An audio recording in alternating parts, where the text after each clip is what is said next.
네, 하나님 말씀 보도록 하겠습니다. 마태복음 10장 1절부터 4절까지의 말씀입니다. 마태복음 10장 1절부터 4절까지의 말씀, 저와 여러분이 한 절씩 교독하고 마지막 절은 합독하도록 하겠습니다. 교독합니다.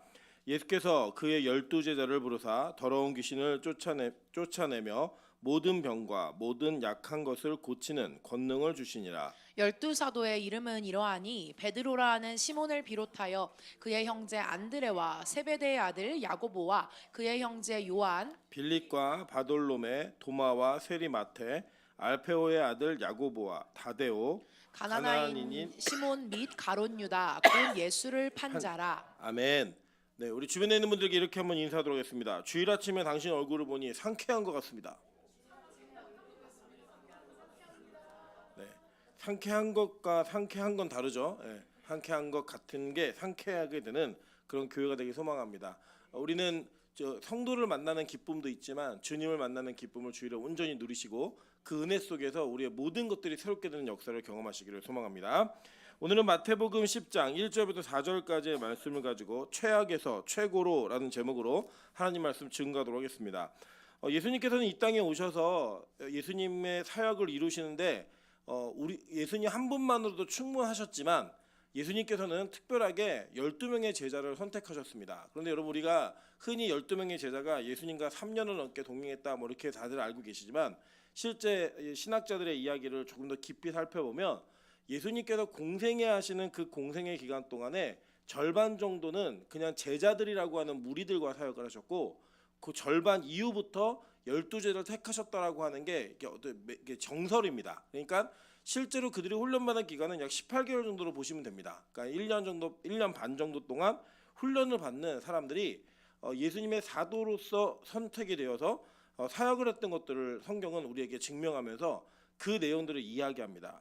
예수님이 굳이 왜 사람들을 택하셔야 됐을까라고 하는 그 궁금함의 물음표에 굳이 답을 달자면 예수님은 우리 때문에 사람을 선택하셨습니다. 그러니까 사람 때문에 사람을 선택하신 거예요.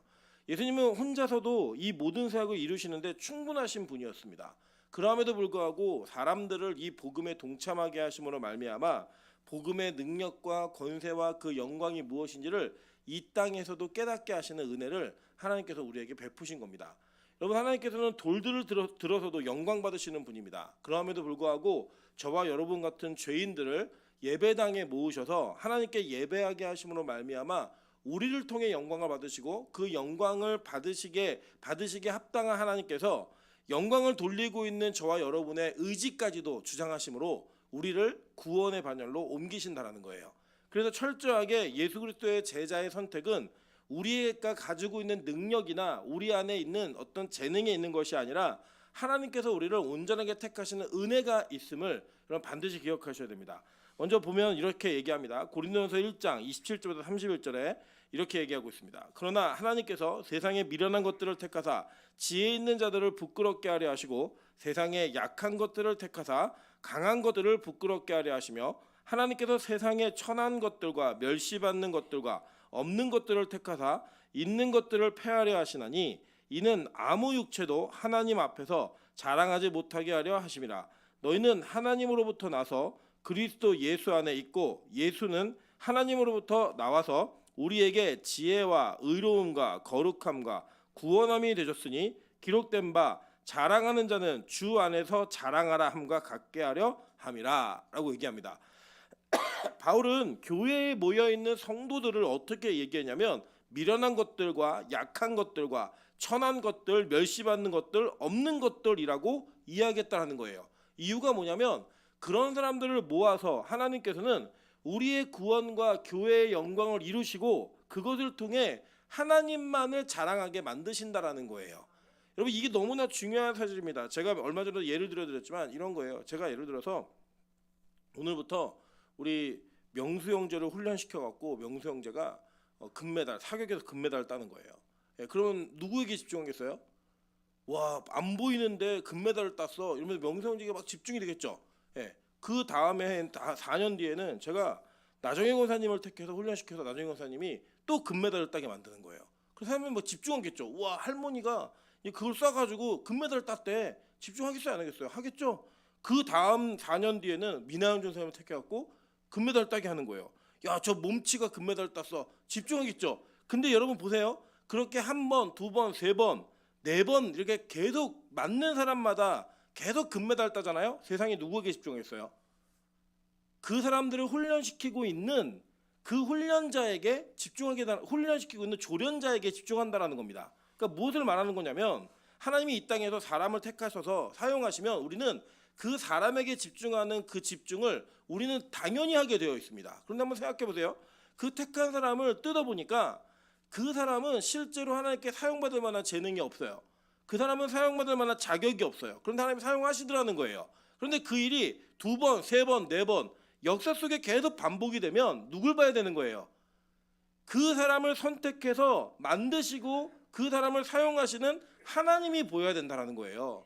여러분 복음은 그런 겁니다. 제자들에게 어떤 특정한 능력이 있거나 그 사람이 가지고 있는 그 안의 자원이 매력적이고 사용될 만한 그런 사람들이었기 때문이 아니라 하나님은 은혜로 사용하기 위해서 없는 자들과 미련한 자들과 약한 자들과 천한 자들과 멸시받는 자들을 택하셔서 하나님께서 일하시는 그 주도적인 사역을 우리에게 보여주심으로 자신이 얼마나 위대한 하나님인지를 자랑하고 또 그것을 모두가 자랑하도록 만들겠다라는 거예요.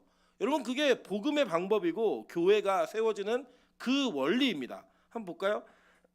마가복음 3장 13절부터 15절 다 같이 읽어보겠습니다. 시작. 또 산에 오르사 자기가 원하는 자들을 부르시니 나아온지라. 이에 12를 세우셨으니 이는 자기와 함께 있게 하시고 또 보내사 전도도 하며 귀신을 내쫓는 권능도 가지게 하려 하심이로라. 자, 여기 보니까 뭐라고 얘기해요? 하나님께서 예수님께서 자기가 원하는 사람들을 부르셨대요. 그죠? 원하는 사람들을 불러다가 12명을 세우고 함께 있게 하시면서 그들에게 뭘 하셨어요? 전도도 하며 귀신을 내쫓는 권능도 가지게 하려 하심이로라. 그 능력이 있어서 택한 게 아니라 택한 자들에게 그 능력을 주신다는 거예요. 여러분 그래서요 우리가 이 땅에서 사용받을 때 나는 뭐가 없어서 뭐 자격이 없어서 이런 얘기로 거절하는 것은 얼마나 교만한 것이냐면 이런 거예요. 하나님 내가 능력이 있어야 당신이 날 사용하시죠. 내가 힘이 있어야 당신이 날 사용하시죠. 라고 하는 그 전제로 하나님의 선택과 하나님의 역사하심을 우리가 믿지 않는 불신앙의 모습이 바로 그런 모습이라는 거예요. 설사 할 수 없다 할지라도 하나님의 능력을 주시면 하나님 할 수 있습니다 라고 얘기합니다. 여러분 그래서 이렇게 얘기하는 겁니다. 우리는 능력에 맞는 일을 구하는 존재가 아니라 일에 맞는 능력을 구하는 존재인 거예요. 나는 못해요, 안 됩니다 막 얘기해요. 제가 우리 전도사님과 우리 간사님에게 있는 안타까움 중에 하나가 뭐냐면 설교를 너무 무겁게 생각해요. 설교 사역에 대한 무거움을 가지고 있어요. 무거움을 가지고 있는데 설교를 자기가 하는 거예요? 아니잖아요. 근데 왜 무거움을 갖고 있냐면 자기가 한다고 생각하니까 무거움을 갖는 거예요.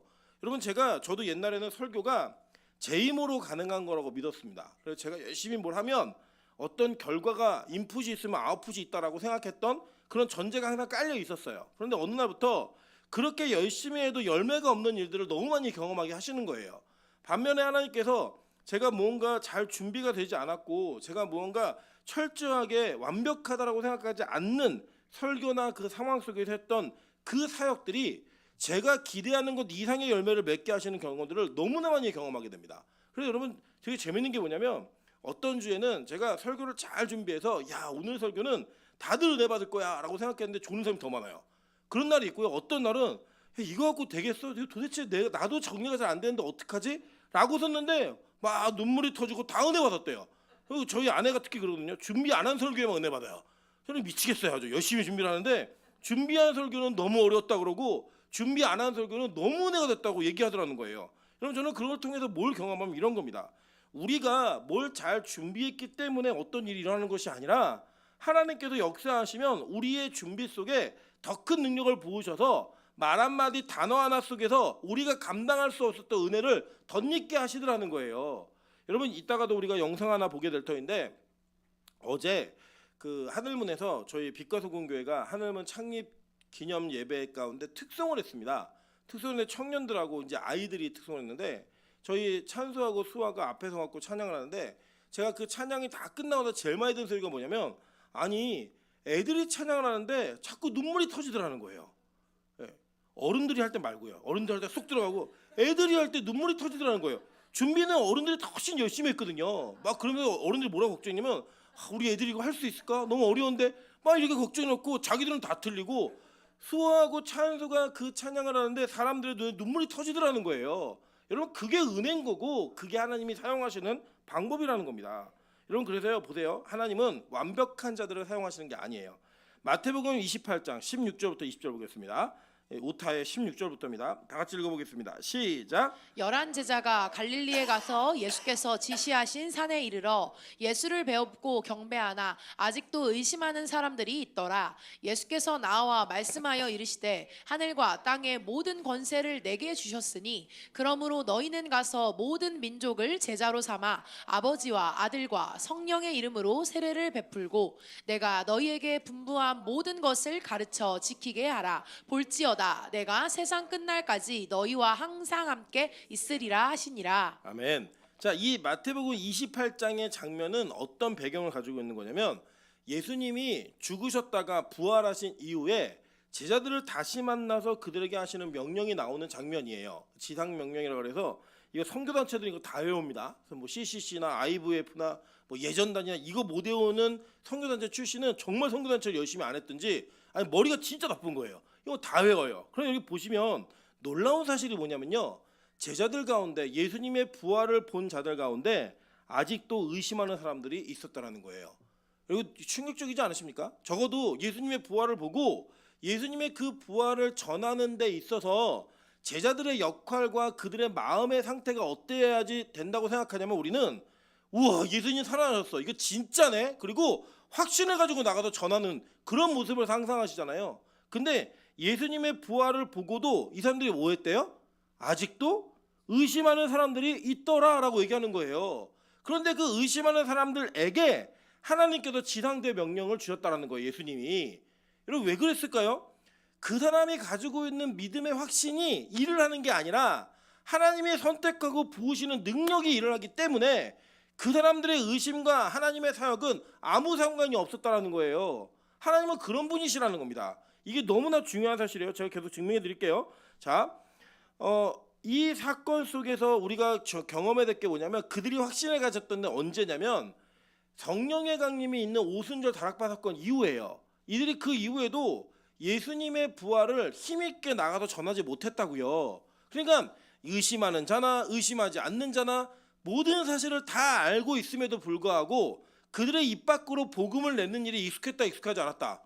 익숙하지 않았다고요. 말을 잘하는 사람이나 못하는 사람이나 믿음이 있는 사람이나 없는 사람이나 다 똑같은 상태. 어떤 상태였냐면 대제사장들과 서기관들과 이 사두개인들 바리새인들이 무서워서 숨어 있었다고요. 그런데 그들에게 뭐가 임해요? 하늘로부터 성령의 강림이 나타나고 나서야 그들이 어디로 뛰쳐나가요? 길거리로 뛰쳐나가서 복음을 전하더라는 거예요. 그럼 이게 제자들의 능력이에요? 아니면 하나님의 능력이에요? 하나님의 능력인 거죠. 그러니까 우리 안에서 얼마나 내가 믿음이 있다 없다, 내가 얼마나 준비가 되어 있다 안 되어 있다, 이게 중요해요 안 중요해요? 성경은 그게 전혀 중요하지 않다라는 거예요. 하나님이 한번 기름 부으시면 하늘로부터의 불이 임하면 이런 모든 일들은 한꺼번에 다 해결된다는 거예요. 여러분 그게 성경이 가지고 있는 원리입니다. 반면에 동일하게 하나님 앞에서 선으로 사용되는 자들도 있지만 악으로 사용되는 자들도 있더라는 거예요. 한번 볼까요? 요한복음 13장 26절부터 27절입니다. 예수께서 대답하시되 내가 떡 한 조각을 적셔다 주는 자가 그니라 하시고 곧 한 조각을 적셔서 가롯 시몬의 아들 유다에게 주시니 조각을 받은 후 곧 사탄이 그 속에 들어간지라. 이에 예수께서 유다에게 이르시되 내가 하는 일을 속히 하라 하시니. 자 여기 보면요 예수님이 나를 팔자가 이 안에 있다라고 얘기를 먼저 하셨어요. 그러니까 최후의 만찬을 나누시면서 그래서 제자들 사이에 엄청난 논란이 일어납니다. 누굽니까? 도대체 누구예요?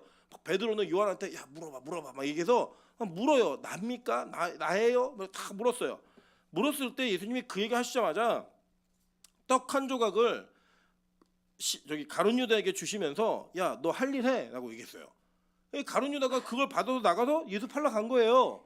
여러분 그때요 그 중에 많은 제자들이 다 같이 함께 있었죠. 모든 제자가 함께 있었지만 아무도 가룟 유다가 예수를 팔 자라고 의심하지 않았습니다. 그죠? 왜 의심하지 않았느냐? 가룟 유다는 신뢰받는 사람이었어요. 이걸 어떻게 아느냐? 가룟 유다가 돈을 맡은 자였다고요. 이 공동체에. 여러분 이 예수님의 공동체가 예수님을 포함해서 13명이라고 치면 이 13명이 하루에 3끼를 먹는 걸 기준으로 한 끼를 3,000원씩만 계산해도요. 한 해를 돌아가는 게 3억이 넘어요. 그 많은 자산이 그러니까 돌아가는 돈이 그 정도 액수가 돼요. 지금으로 환산을 하면. 근데 그 돈을 누구에게 맡기겠어요? 예를 들면 우리 공동체에서 3억을 누구에게 맡긴다. 그럼 누구에게 맡길까요? 저는 미나연전사에게는 안 맡겨요. 왜냐면 미나연전사는 어디다 썼는지도 잘 모르고 돈이 어디로 새는지도 잘 몰라요. 그냥 없으면 자기 돈을 메고 막 이래요. 그러니까 저는 못 맡겨요. 그렇게는. 누구에게 맡기겠어요? 김민정 간사는 맡길 수 있는데 김민정 간사에 맡기면 잘 안 나올 거예요. 돈이. 어쨌든 이게 맡길 수 있는 신뢰할 만한 사람이 있겠죠. 근데 그 사람이 누구였어요? 가룟 유다였다고요. 가룟 유다. 그러니까 아무도 가룟 유다가 예수님 팔 거라고 생각 안 했던 거예요. 근데 그는 아예 택할 때부터 어떻게 택하셨죠? 하나님이 예수를 판자로 택하신 거예요. 오늘도 성경 본문에 얘기하잖아요. 4절 보시면 가나나인 시몬 및 가룟 유다 곧 예수를 판 자라 이렇게 얘기하면서 하나님께서 원하셔서 택한 자들이 12명이었는데 그 예수 그리스도의 택함으로 선택받은 자들 가운데 하나가 예수를 판 자가 되었다는 거예요. 그게 외초부터 이렇게 택하심을 받은 거라고요. 어떻게요? 예수님을 파는 자로 그렇게 사용받는 자들도 있다라는 거예요. 그래서 여러분 뭐 사람이 착하다, 선하다, 눈빛이 뭐 괜찮다 이런 걸로 사람을 판단할 수 없어요. 여러분 착해 보이는 사람이 예수 안 믿을 수 있고요. 저 인간은 예수 진짜 안 믿을 거야라고 하는 사람이 예수 믿을 수 있어요. 왜냐? 이 모든 것들은 하나님의 선택에 달려있는 기준이기 때문입니다. 여러분 우리는 우리 사이에서 인간의 선함과 착함이 얼마나 그 사람의 배경과 그 사람이 가지고 있는 여러 가지 환경들을 만들어내는가를 우리는 많이 연구합니다. 그래서 뭐 인성에 대한 연구, 성격에 대한 뭐 훈련 이런 것들을 막 해가면서 저 사람은 저래서 성공했고 이 사람은 이래서 성공했고 막 이런 얘기들을 막 해요. 근데 여러분 잘 보세요. 하나님의 관점에서 볼 때는요. 우리 사람들끼리 이 사람은 착해, 저 사람은 못돼 이렇게 말하는 게 의미가 있을까요? 예를 들어 볼게요. 여러분 이 공간 속에 모기 4마리가 있는 거예요. 모기 4마리가. 그 모기 4마리 중에 한 마리는 어떤 모기냐면 항상 다른 모기들을 위해서 자기 희생하는 모기예요. 사람이 나타나면 네가 먼저 물어 이러면서 양보해요. 예. 그리고 막 이 날아다닐 때도 야 내가 더 먼저 사람들 보이는 데 유도할 테니까 너네도 도망다녀 그러면서 사람들 주위를 윙윙 맴도는 모기예요. 모기들끼리 볼 때는요 그 모기는 너무 착한 모기예요. 자기가 먼저 먹지도 않고 자기가 더 위험한 일을 자처하고 다른 모기들을 보호하는 모기라고요. 그런데 우리가 볼 땐 무슨 모기예요? 다 모기예요 그냥. 여러분 에프킬라 뿌릴 때 쟤는 착한 모기 같아. 그럼 안 뿌리세요? 그런 사람 없다고요. 하나님 볼 때 인간이 그런 존재인 겁니다. 우리끼리 착하니 많이 뭐 선하니 막 아무리 얘기해도 하나님 보시기에는 다 그냥 쓰레기 같은 인간들일 뿐이에요. 다 죄인들일 뿐이라고요. 그 중에 하나님의 은혜와 긍휼로 택한 자들이 구원받는 거예요. 그렇기 때문에 우리가 가지고 있는 기질, 성격, 우리가 가지고 있는 모든 것들은 하나님 앞에 내놓을 근거가 되질 않는다고요. 우리는 우리 인간이라는 존재 자체를 너무나 크게 평가하지만 성경은 절대 그렇게 얘기하지 않고 있어요. 오직 하나님의 선택만이 우리의 모든 것들을 좌우한다라고 이야기하더라는 거예요. 그래서 여러분 너무 감사한 건 뭔지 아세요? 하나님이 그 쓰레기 같은 인간들 가운데서 제자들을 선택하시고 사도들을 선택하신다라는 거예요. 오늘 이 12명의 사도가 선택을 받는데 그 선택받는 장면을 통하여 우리가 뭘 봐야 되냐면 야 베드로는 야고보는 요한은 정말 대단한 사람이어서 하나님의 선택을 받았나 보다가 아니라 그들이 가지고 있었던 기질이나 행동이나 실수 모든 것들을 돌아보면 어떻게 저 인간이 사도가 될 수 있지? 라고 하는 사람들 투성이라고요. 그런데 그들을 택하셔서 하나님이 사도로 만드시는 그 과정을 보면서 우리가 무슨 위로를 받는 거냐면 나에게도 은혜가 있겠구나 이걸 보는 거라고요. 여러분 그래서요 뭐 베드로가 어땠다 뭐가 어땠다 연구할 수 있어요. 그런데 그것 자체가 베드로를 본받자 뭐 나는 무슨 사람 같으니까 그 사람 같이 사역해야지 그게 아니고요. 다 그런 쓰레기 같은 인간들을 하나님 택하셔서 만지시고 고치시고 변화시키시는 과정을 통해 하나님의 일이 그들을 통해 드러나는 것 그걸 보면서 우리가 소망을 갖는 거예요. 나에게도 은혜가 있겠구나. 아니 나에게도 은혜가 있구나. 이 소망을 갖는 거라고요. 그래서 여러분 하나님께서 사도들을 택하셨다라는 거예요. 자 보면 이렇게 얘기합니다. 사도라는 단어 자체가 헬라어로는 아포스톨로톨로스라는 단어인데 아포스톨로스라는 단어인데 이 단어가 무슨 뜻이냐면 여호와의 사자 할 때 그 사자, 라이온이 아니에요. 사자, 보냄을 받은 자라는 뜻이에요.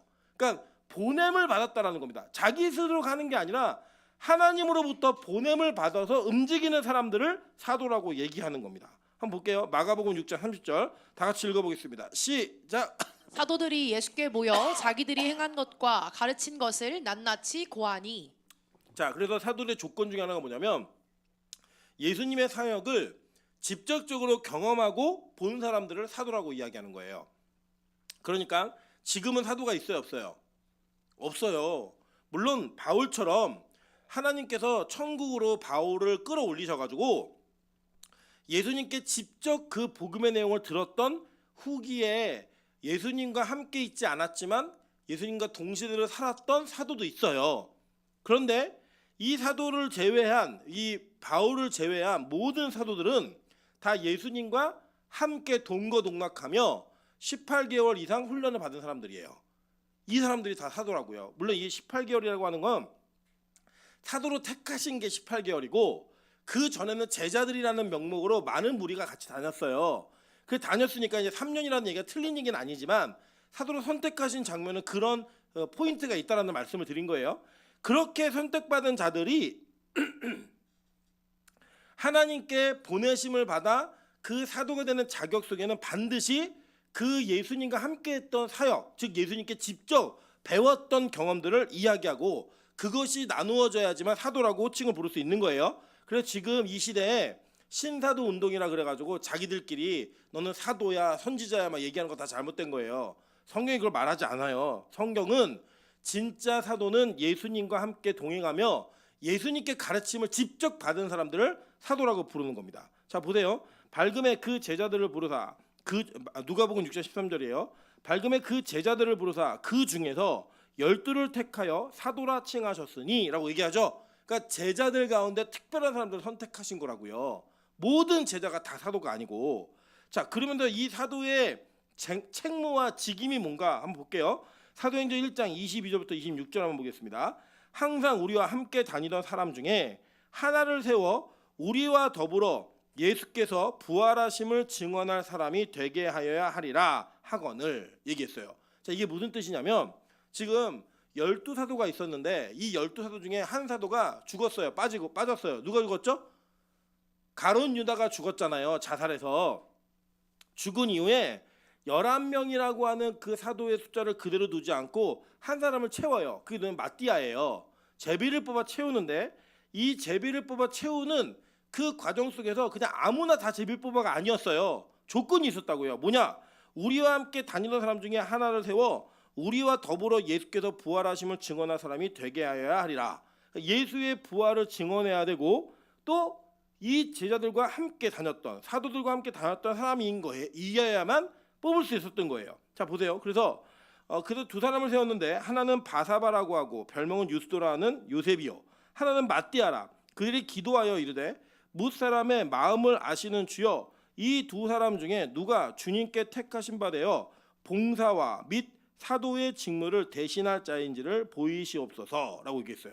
그러니까 봉사하는 일이 있었죠. 그죠? 유다는 이 직무를 버리고 제곳으로 갔나이다 하고 제비를 뽑아 누굴 뽑아요? 마띠아를 얻으니 그가 11사도의 수에 들어가니라. 그래서 12이 채워지는 거예요. 그런데 아까 제가 말씀드렸던 것처럼 아주 특별한 사도가 한 사람이 있어요. 그 누구나 한번 볼게요. 로마서 11장 13절입니다. 내가 이방인인 너희에게 말하노라. 내가 이방인의 사도인 만큼 내 직분을 영광스럽게 여기노니 이렇게 얘기했습니다. 이 사도들의 이 사역의 제한이 어떻게 되어 있었냐면 유대인들을 중심으로 복음을 전했다고 계속. 그런데 그렇게 전했던 그 복음의 영역이 누굴 통해 이방인에게 확장되었어요? 우리 사도행전 배우셨죠? 바울 사도를 통해 확장되었다고요. 그런데 이 바울이 아무런 근거 없이 그냥 이방인들에게 막 복음을 전한 게 아니에요.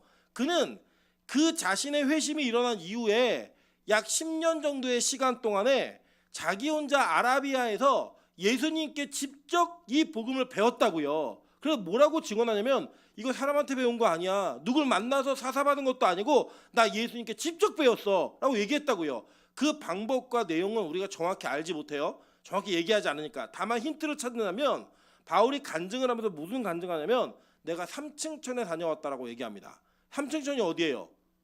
천국이었잖아요. 하나님의 나라. 그 천국에 내가 직접 가서 직접 배워온 거야 라고 얘기했다고요. 누구한테요?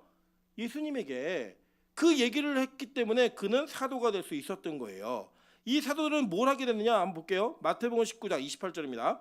예수께서 이르시되 내가 진실로 너희에게 이르노니 세상이 새롭게 되어 인자가 자기 영광의 보좌에 앉을 때에 나를 따르는 너희도 12보좌에 앉아 이스라엘 12지파를 심판하리라 라고 얘기했습니다. 그래서 여러분 잘 아시는 것처럼 구약의 성도는 뭘로 상징이 되어 있죠? 12지파로 상징이 되어 있죠. 신약의 성도는 뭘로 상징이 되어 있어요? 12사도로 상징이 되어 있다고요. 그래서 구약의 성도들은 뭐 이렇게 어떻게 얘기하냐면 뭐 시므온 지파, 뭐 야고보 지파 이렇게 야고보 아니죠. 죄송해요. 레위 지파 뭐 이렇게 얘기해요. 근데 신약의 성도들은 어떻게 얘기한다고요? 제자 이름을 넣는다고요. 그리고 여러분 이걸 누가 흉내내고 있냐면 신천지가 이거 흉내내는 거예요. 여기 하라 스포츠 센터 있잖아요. 거기는 야고보 지파입니다. 예. 그게 진짜 성경에 말하는 야고보 지파가 아니라 신천지끼리 부르는 야고보 지파가 여기 있는 거예요. 그래서 요 근처에서 활동하는 신천지는 다 무슨 지파다? 야고보 지파. 근데 얘는 잘못된 내용을 해석하는 거고 이거는 대표자로서의 상징이지 실제로 그렇게 불리우는 그런 역할을 하는 게 아니라고 성경은 우리에게 가르쳐주고 있어요. 그러면 사도들이 가지고 있는 행동은 뭔가? 그 직무 중에 하나가 뭔가? 이거예요. 사도행전 2장 41절부터 42절 보겠습니다. 다 같이 읽어볼게요. 시작. 그 말을 받은 사람들은 세례를 받음에 이날에 신도의 수가 3천이나 더하더라. 그들이 사도의 가르침을 받아 서로 교제하고 떡을 떼며 오로지 기도하기를 힘쓰니라. 그러니까 사도의 직분은 자신들이 교회를 위해 봉사하고 섬기며 뭐가 있었어요? 가르치는 게 있었다고요.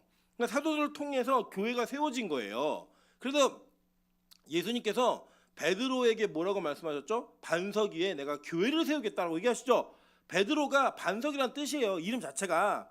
그 반석 위에다가 교회를 세우니 예수님이 승천하신 이후에는 예수님에 대한 이야기를 누굴 통해 듣는 거예요? 베드로를 통해, 사도들을 통해 듣는 거예요. 그래서 그들이 교회를 세워갔다고요. 그렇게 세우는 그 은혜가 있었다라고 성경은 얘기하는 겁니다. 또 확실한 증거가 하나 있어요. 고린도후서 12장 오탑니다. 12장 11절부터 12절입니다. 내가 어리석은 자가 되었으나 너희가 억지로 시킨 것이니 나는 너희에게 칭찬을 받아야 마땅하도다. 내가 아무것도 아니나 지극히 크다는 사도들보다 조금도 부족하지 아니하니라. 사도의 표가 된 것은 내가 너희 가운데서 모든 참음과 표적과 기사와 능력을 행한 것이라. 사도의 표가 뭐예요? 오래 참음, 모든 참음과 그죠? 표적, 기사, 능력을 행한 것이 사도의 표라고 얘기하는 거예요. 그래서 이제 신사도 운동하는 사람들이 자꾸 막 은사하면서 귀신 내쫓고 병 고치고 그러면서 그게 일어나면 저 사람 사도야 이렇게 얘기하는데 그런 의미가 아니에요. 잘 보세요. 이 표적이라고 하는 것이 엘라어로 뭐였죠? 세메이온이었죠. 그러니까 이 표적은 반드시 누굴 증거해야 돼요?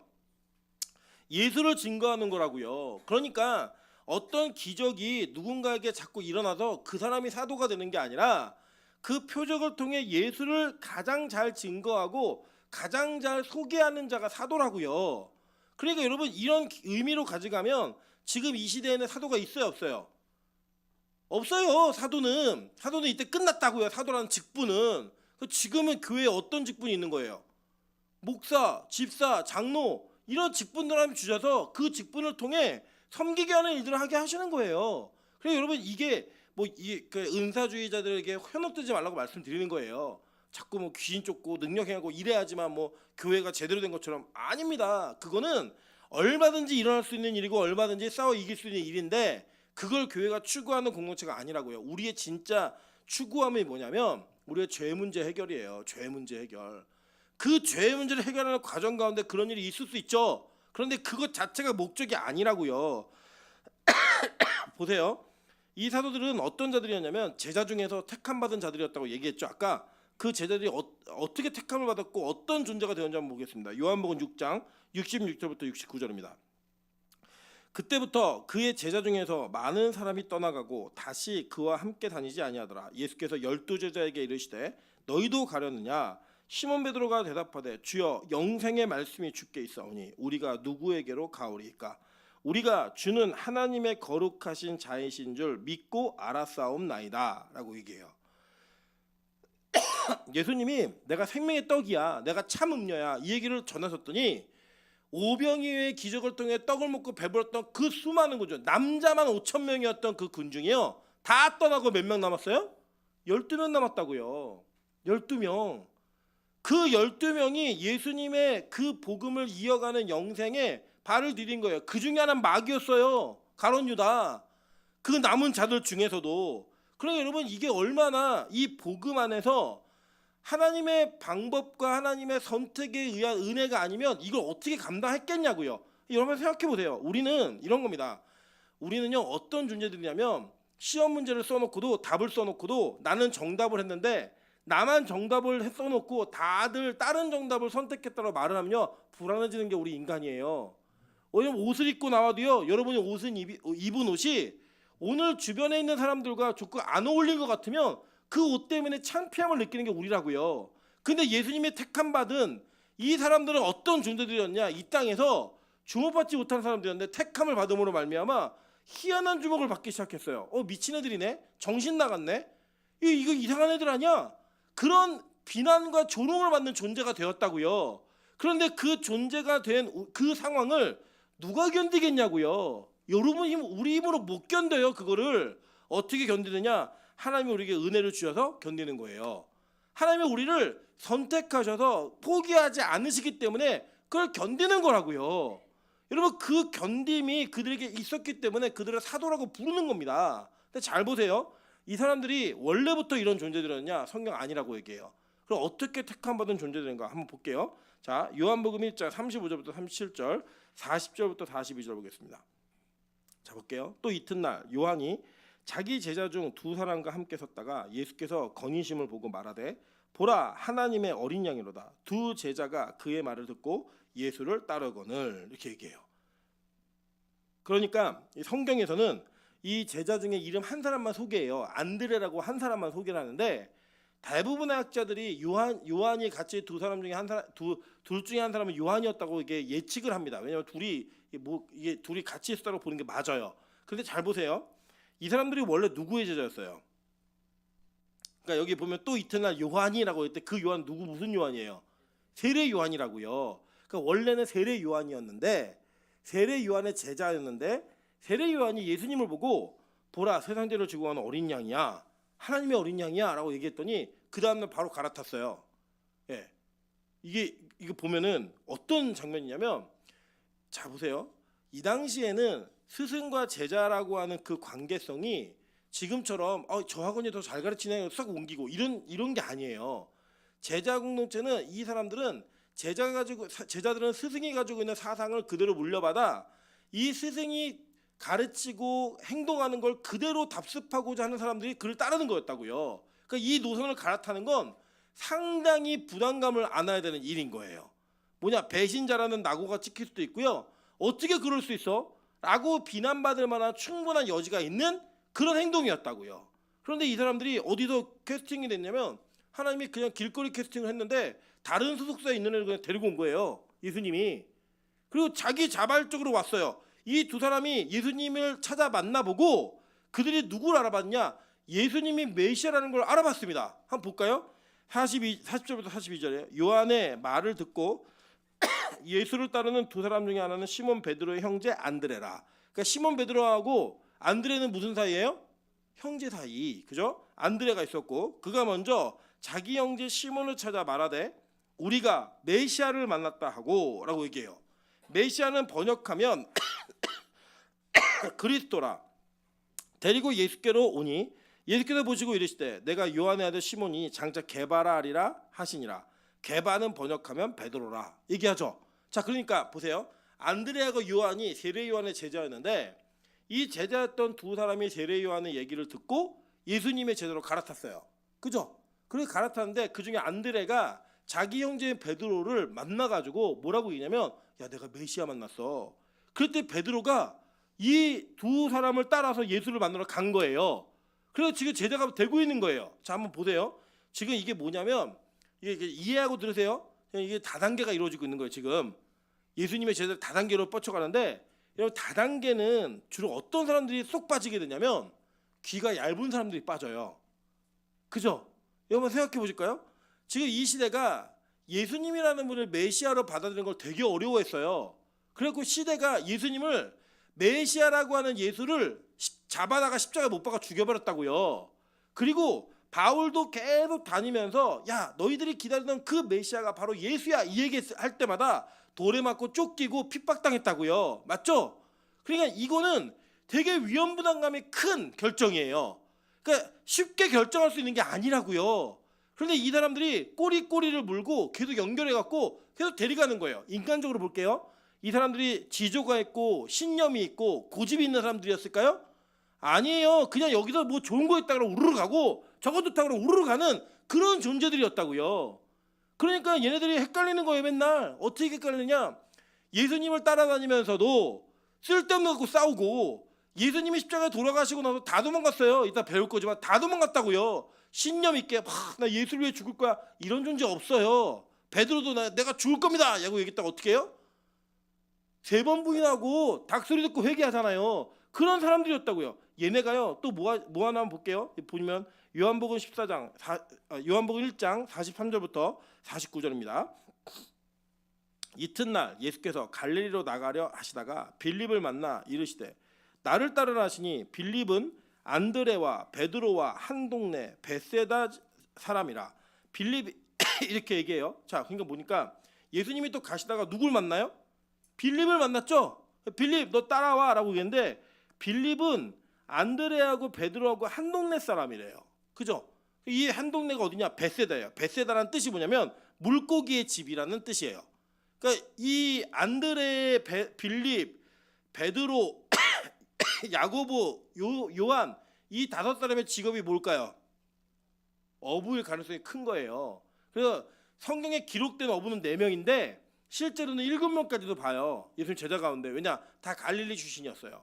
그 당시 어부는 어떤 존재였냐면 지금의 어부야 뭐 이게 배 있고 막 이러면 부자잖아요. 근데 이 당시도 물론 그거 자체가 자산은 있지만 그렇게 대단한 직업이네. 이 사람 정말 대단한 사람이네. 여겨지는 직업이 아니에요. 사회적으로 굉장히 굳은 일하고 힘든 일하는 존재들이었다고요. 그러니까 막 지위가 높거나 이런 존재들이 아니에요. 그런데 한번 보세요. 예수님이 너 나 따라와라고 얘기했을 때 예수님이 얘기하니까 다 따라갈 것 같죠? 근데 실제 그랬어요? 안 그랬잖아요. 여러분 부자 청년 기억나시죠? 돈 많았어요. 젊은 날에 성공했고요. 관원이었어요. 그럼 모자란 게 없었다고요. 그런데 그에게 너 다 팔고 나 따라와 라고 얘기했더니 따라가 안 따라가요? 안 따라갔다고요. 여러분 이게 예수님의 관점에서 볼 때는 안타깝고 지옥 가는 백성이지만 우리 관점에서 하면 인간적인 관점에서 보시자고요. 길을 가다가 한 청년이 너 나 따라와 라고 얘기했더니 자기 거 다 버려두고 따라가는 사람과 따라오라고 얘기했는데 다 이해타산 따져보고 이거 따라가면 손해인데? 안 따라간 사람이 있어요. 누가 더 지혜로운 사람이에요? 우리 관점에서는 누가 지혜로운 사람이냐고요. 안 따라간 사람이 지혜로운 사람이에요. 따라간 사람들 다 뭐예요? 충동적이고 바보 같고 멍청 같은 사람들이에요. 부르면 가는. 너 이렇게 귀가 얇니? 이 얘기를 들을 수밖에 없는. 판단이 안 돼? 너 지금 배를 버려두고 아버지 버려두고 이거 버려두고 따라가는 게 맞아? 여러분 그걸 할 수 있는 사람들은요 속된 말로 속도 없고 배알도 없는 사람들이라고요. 그런 존재들을 하나님 택하신 거예요. 오히려 누가 똑똑한 사람이었느냐? 다 따져보니까 예수님을 따라 나서면서 내 재산을 다 파는 게 손해였어요. 이건 안 되겠는데? 나 이거 안 가. 그게 지혜로운 사람이었고요. 우리 관점에서 계산해보니까 예수 계속 따라다녀가는 망하게 생겼으니까 나 예수 은 30에 팔고 나 모든 거 정리해야겠다 라고 생각하고 결단한 가룟 유다가 똑똑한 사람이라고요. 우리는 이 땅에서 그런 존재가 되고 싶은 거예요. 예수를 믿는다고 얘기하면서. 그런 바보 멍청이 같고 충동적인 사람들을 하나님이 다 부르신 거예요. 누굴 불렀어요? 미련한 사람, 없는 사람, 약한 사람, 이런 사람들을 부르셔가지고 야 너 나 따라와. 그래서 막 따라오고 있는 거예요. 나다니엘이 어떤 사람인지 한번 볼까요? 계속 볼게요. 빌립이 나다나엘을 찾아 이르되 모세가 율법에 기록하였고 여러 선지자가 기록한 그 일을 우리가 만났으니 요셉의 아들 나사렛 예수라. 나다나엘이 이르되 나사렛에서 무슨 선한 것이 날 수 있느냐? 빌립이 이르되 와서 보라. 아니라 마서 보라 하니라. 예수께서 나다나엘이 자기에게 오는 것을 보시고 그를 가리켜 이르시되 보라 이는 참으로 이스라엘 사람이라 그 속에 간사한 것이 없도다. 나다나엘이 이르되 어떻게 나를 아시나이까? 예수께서 대답하여 이르시되 빌립이 너를 부르기 전에 내가 무화과 나무 아래 있을 때에 보았노라. 나다나엘이 대답하되 라삐여 당신은 하나님의 아들이시오 당신은 이스라엘의 임금이로소이다 라고 얘기했어요. 자 볼게요. 나다나엘도 빌립과 같은 사람이죠. 그러니까 뭐였을 가능성이 커요? 어부일 가능성이 커요. 근데 이 나다나엘이 뭐하고 있냐면 맨날 나무 아래 앉아서 율법 챙기고 앉아 있는 거예요. 뭐예요? 자기 일에 열심히 사람이 아니에요. 아니었죠? 그죠? 그냥 이제 할 거 없으니까 나무 아래 앉아 있는 거예요. 그리고 여러분 이게 뭐냐면 예수님이 그냥 얘기했어요. 너 간사함이 없네. 너 되게 순수하네. 나를 어떻게 아세요? 나다나엘이 그렇게 얘기하는 거예요. 우리 보통 이런 사람들을 뭐라고 하면 재수 없는 사람이라고 얘기해요. 예를 들어서 이런 거예요. 미나은 조선 참 예쁘네요. 이렇게 얘기했더니 누가 얘기하니까 저 예쁜 거 알고 있어요 원래. 근데 그거 어떻게 알았어요? 이렇게 묻는 사람 보통 어떻게 얘기하는 게 맞아요? 제가 뭘 예뻐요? 아니에요. 이게 맞는 거잖아요 정상적으로. 근데 어떻게 알았어요 나 예쁜 거? 이렇게 얘기하는 존재였다고 이 나다나엘이. 눈치 없는 한마디 얘기했더니 그냥 나 어떻게 알았어요? 좋은 얘기 해주니까 그걸 보고 예수님을 따라갔다? 여러분 이 사람도 다 이상한 사람들 아니에요 지금? 여러분 한번 생각해 볼게요. 예수님이 지금 여러분에게 요구하시는 거예요. 야, 너 나 따라서 저기 어디 갈까요? 뭐 가나 뭐 이런 데 가서 복음 전하러 가자라고 얘기할 때 제일 가기 힘든 사람이 누구예요? 네, 한국에서 좋은 직장과 좋은 직업과 좋은 자산들을 가지고 있는 사람이 제일 가기 힘들어요. 누군 가고 싶어요? 빚 있고 아무것도 여기 가진 거 없고 백수고 할 거 없고 이런 사람도 가기 쉬운 거죠. 그러니까 예수님을 따라가는 제자들의 모습을 다 낱낱이 다 파헤쳐 보시면 야, 이 사람들 대단하네. 이거보다도 진짜로 이 땅에서 볼품 없고 가진 것 없고 주목할 만한 것이 없는 사람들을 택하셨다고요. 그러니까 뭐예요? 최악인 사람들만 지금 예수님께 모이고 있는 거예요. 제대로 된 사람들이 아니라. 여러분 그 당시에 말씀으로 제대로 된 사람을 택하자면 누구 택하셔야 됐어요? 대제사장을 택하셔야죠. 그죠? 바리새인들을 택하셔야죠. 그렇게 안 하셨다고요. 누구 택해요? 어부가 말씀을 알아봤자 얼마나 알았겠냐고요. 물론 지금 우리보다 많이 알았어요. 모세오경을 외웠으니까. 그런데 그들이 대제사장보다 말씀을 더 많이 알았을까요? 그들이 바리새인들보다 훨씬 뛰어난 성경 실력이 있었을까요? 아니에요. 그들에게 근거가 없는데 그들이 구약 성경을 통해 예수가 메시아인 걸 깨닫고 따라간다니까요. 여러분 그게 복음이고 그게 성경인 거예요. 그래서 저는요 우리 교회에 정말 탁월한 사람이 없어서 너무 다행이에요. 왜냐? 예수님께 부름받은 가능성이 큰 사람들이거든요. 그게 은혜라고요. 그게. 여러분 이 베드로가 얼마나 무능한 어부였는지 제가 살펴드릴게요. 누가복음 5장 5절 8절 10절부터 11절 보겠습니다. 자 이렇게 얘기해요. 시몬이 대답하여 이르되 시몬이 베드로예요. 선생님 우리들이 밤이 새도록 수고하였을 때 잡은 것이 없지만은 말씀에 의지하여 내가 그물을 내리리이다 라고 얘기했어요. 그럼 잘 보세요. 어부가 밤새도록 그물을 던졌는데 고기 한 마리도 못 낚았어요. 이거 무슨 어부예요? 무능한 어부라고요. 자기 영역에 탁월한 사람이 아니라고요. 던지면 만선이 되고 던지면 물고기 채우고 이런 사람이 아니었어요. 그 사람은 어떤 사람이었냐면 밤이 새도록 수고하였는데 열매가 있었다 없었다? 없는 사람이었다고요. 그런데 보세요. 8절 시몬 베드로가 예수를 이를 보고 예수의 무릎 아래 엎드려 이르되 주여 나를 떠나소서 나는 죄인으로소이다 하니. 예수님이 야 너 이제 나 따라와 이것도 아니고 그냥 물고기를 많이 낳게 해서 그물이 찢어도록 물고기가 많이 잡힌 거예요. 그랬더니 베드로가 한 얘기가 뭐예요?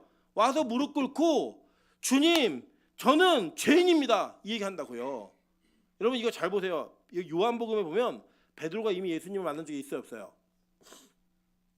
이 누가복음 사건 이전에 예수님을 만난 적이 있어요 없어요? 있다고요. 그는 자기 형제인 안드레에게 예수가 메시아라는 걸 소개받았고 그 가갖고 예수님 만나서 밤새도록 얘기했어요. 이 성경 보시면 밤새도록 얘기한 다음에 자기 생업으로 돌아갔다고요. 그 뭐냐? 메시아인 걸 내가 알고 소개는 받았지만 내가 그분을 감히 따라갈 수 없는 사람이야. 예수님이 베드로를 찾아오신 거예요. 어부 일하는 현장까지 직장에 와가지고 그물에 고기가 찌르륵 막 부르니까 이게 안 거예요. 본능적으로 예수님이 나를 또 찾아오셨네. 그때요 베드로가 한 게 뭐냐면 예수님 저는요 이렇게 예수님이 오실 그런 사람이 아니에요. 저는 뭐냐? 나는 죄인입니다. 이 고백을 서슴없이 할 수 있는 존재였다고요. 여러분, 얼마나 지은 죄가 많으면 베드로가 자신이 부름받았다는 걸 본능적으로 그러니까 느꼈을 때, 본능적으로 느낀 거예요. 그냥 딱 체감했을 때, 난 죄인이어서 못 갑니다. 이 얘기한 거예요. 그게 바로 하나님이 선택한 사도였다고요. 보세요. 그러니까 뭘 선택하신 거예요? 최악을 선택한 거라고요. 저는 의인이에요. 예수님 잘 오셨어요. 저 정도면요, 이 사역 할 만하죠. 저 정도면 예수님의 제자가 되어서 따라다닐 만하죠. 이렇게 얘기하는 존재를 택하신 게 아니라, 저는 절대로 예수님을 따라갈 수 없는 죄인입니다. 나를 떠나주세요. 이 얘기를 하는 사람을 택하셨다고요. 그래서 예수님 뭐라고 얘기하세요? 보세요. 10절부터 11절. 세베대의 아들로서 시몬의 동업자인 야고보와 요한도 놀랐습니다. 예수께서 시몬에게 이르시되 무서워하지 말라. 이제 후로는 내가 사람을 취하리라 하시니 그들이 배들을 육지에 대고 모든 것을 버려두고 예수를 따르니라. 다 버리고 예수님 따를 수 있는 그런 부르심 속에 자격 없는 자들이 부르심을 받는 장면을 성경 우리에게 아주 노골적으로 소개하는 거예요. 아주 노골적으로. 여러분, 이게 뭐냐? 저와 여러분에게 하나님께서 지금 우리가 최악이지만 하나님의 손에 붙들리면 최악이 최선이 될 수 있는, 최악이 최고가 될 수 있는 그런 은혜를 우리에게 보여주고 계시다라는 거예요. 제자들도 그런 존재였으니까 우리에게도 소망이 있다 없다? 있다고요. 예수님이 이 제자들을 선택하시기에 뭘 하셨는지 아세요? 누가복음 6장 12절부터 16절 보겠습니다. 이때 예수께서 기도하시러 산으로 가시다 밤이 새도록 하나님께 기도하시고, 원래는 이게 원어 그대로 직역을 하면요, 하나님의 기도를 하시고 이렇게 얘기해요. 하늘의 기도를 하면서 밤새도록 기도하시면서 누굴 택하셨어요? 제자들을 택하셨다고요. 여러분, 그게 누구예요? 저와 여러분이라고요. 저와 여러분이 그렇게 택함받은 존재예요. 그냥 얻어 걸리는 그런 존재가 아니라 하나님이 밤새도록 기도하시고 제자들을 선택하셨던 것처럼 하늘의 기도가, 하늘의 선택이 저와 여러분에게 있어서 우리를 선택하셨다고요. 우리가 그런 존재인 겁니다. 그러니까 우리는 원래 어떤 존재예요? 최악인 존재로. 최악. 이 땅에서 성공하지 못했고 주목받지 못하고 귀는 얇고 정말 세상에 현혹되어서 이리저리 흔들릴 수밖에 없는 그런 존재들, 그런 존재들을 하나님이 선택하셔서 뭘 만드시는 거예요? 사도를 만드시는 그 하나님이시라면 나에게도 은혜가 있다 없다? 있다고요. 보세요. 마태복음 26장 31절. 예수님이요, 마지막 이 제자들을 적어도 3년, 그리고 사도라고 선택해서 18개월 정도를 훈련시키고 이렇게 얘기하시는 거예요. 자, 마태복음 26장 31절 다 같이 읽겠습니다. 시작. 그때 예수께서 제자들에게 이르시되 오늘 밤에 너희가 다 나를 버리리라. 기록된 바 내가 목자를 치리니 양의 떼가 흩어지리라 하였느니라. 자, 예수님이요, 그렇게 훈련받은 제자들에게 뭐라고 얘기하세요? 오늘 밤에 너희가 다 나를 버리리라 얘기한다고요. 그 뭐예요? 최악 중에 최악들 아니에요. 그 훈련을 받고도 그 최악 중에 최악인 존재들을 하나님이 그 하나님의 열심으로 우리를 포기하지 않으시는 거예요. 그러면 계속 볼까요? 구약에 이게 예언되어 있어요. 스가랴 4장 6절입니다. 그가 내게 대답하여 이르되 여호와께서 스룹바벨에게 하신 말씀이 이러하니라. 만군의 여호와께서 말씀하시되 이는 힘으로 되지 아니하며 능력으로 되지 아니하고 오직 나의 영으로 되느니라. 뭐예요? 성령으로만 가능하다는 거예요. 계속 볼게요. 빌립보서 1장 6절입니다. 너희 안에서 착한 일을 시작하신 이가 그리스도 예수의 날까지 이르실 줄을 우리는 확신하노라. 하나님의 열심히 저 여러분을 이끄신다는 거예요. 여러분 보세요. 고린도후서 12장 9절부터 10절에 바울이 이렇게 고백합니다. 나에게 이르시기를 내 은혜가 내게 족하도다. 이는 내 능력이 약한 데서 온전하여짐이라 하신지라. 그러므로 도리어 크게 기뻐함으로 나의 여러 약한 것들에 대하여 자랑하리니 이는 그리스도의 능력이 내게 머물게 하려 함이라. 그러므로 내가 그리스도를 위하여 약한 것들과 능력과 궁핍과 박해와 곤고를 기뻐하노니 이는 내가 약한 그때에 강함이라. 이 하나님이 있으니까 우리는 약점을 자랑할 수 있는 거예요. 여러분 세상은요 절대 약점 자랑하시면 안 돼요. 제가 알려드릴게요. 세상을 사시는 방법을 제가 알려드리면, 제가 여기 저보다 많이 산 분들도 계시고 저보다 더 조금 산 분들도 계시지만 제가 중간 정도로 살아보니까요 이렇게 얘기할 수 있는 건 확신이에요. 세상에게 자기의 약점을 보이잖아요. 물고 뜯어요. 지금은 괜찮은 것 같은데 시간이 지나고 나면 그 약점을 공격하고 그 약점이 빌미가 되어서 저와 여러분이 그 약점 속에서 헤맬 수밖에 없게 만드는 족쇄가 된다고요. 근데요 예수 믿는 공동체 안에서, 특별히 하나님 안에서는요 이 약점이 자랑이 되는 거예요. 하나님, 저는요 돈을 못 이기는 사람이에요. 근데 하나님이 저를 그것을 이기게 하셔서 은혜를 주시네요. 이 고백을 할 수 있는 유일한 공동체가 교회라고요. 하나님, 저는 권력에 정말 심취하고 인기를 못 이기고요 이성을 못 이기는 존재인데요, 하나님 주님께서 저에게 은혜를 주셔서 제가 그걸 뛰어넘게 하시네요. 그걸 얘기할 수 있는 유일한 공동체가 교회라고요. 밖은 그런 얘기하면 여러분 공격받아요. 밖에서 한번 해보세요. 회사 가서 난 돈 벌려면 난 돈 밝힙니다 이 얘기 한번 해보세요. 여러분 주변에 모든 사람들 여러분 수전도 취급해요. 노랭이 취급하고. 그런데 교회는 그렇게 고백하는 자들을 위해 기도한다고요. 여러분이 가지고 있는 약점이 공개되어지고 오픈되어지면 그걸 위해 기도하는 공동체가 교회라고요. 근데 우리가요 교회를 세상처럼 만드는 교회들도 있어요. 그래서 빛과 소금 교회 그러면 안 되는 거예요. 빛과 소금 교회는 그의 약점이 보이면 같이 기도해 주면서 하나님은 저 사람을 통해 어떻게 일하실까를 기대해야 된다고요. 나는 그걸 못 받아들이겠는데, 나는 저게 정말 용서가 안 되는데 그걸 받아들여야 된다고요. 여러분 그게 바로 기독교 공동체의 탁월함이에요. 왠지 아세요? 그리스도가 우리의 약한 것을 통해 자신의 가장 강한 능력을 드러내시기 때문입니다. 그게 은혜인 거라고요. 제가 어제 개인적으로 속상한 일이 있었어요. 속상한 일이 되게 많았는데 그 속상함 속에서 막 화가 나고 힘도 들고 막 이래서 설교 준비를 시작한 설교 준비가 안 되는 거예요. 제가 그 간사와 전도사에게 부탁을 했어요. 나를 좀 기도를 해줘라.